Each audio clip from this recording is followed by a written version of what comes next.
Dans ma précédente vidéo, j'avais dit que les Turcs étaient des nomades qui s'étaient déplacés des steppes de l'Asie pour aller à l'ouest et ainsi conquérir des territoires qui appartiennent aujourd'hui aux pays qu'on appelle Turkménistan, Ouzbékistan, etc.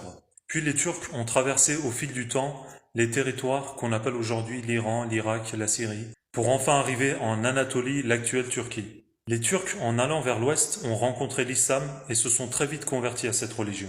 Car déjà les Turcs croyaient en un Dieu unique, et l'islam a été très facilement assimilé par les Turcs.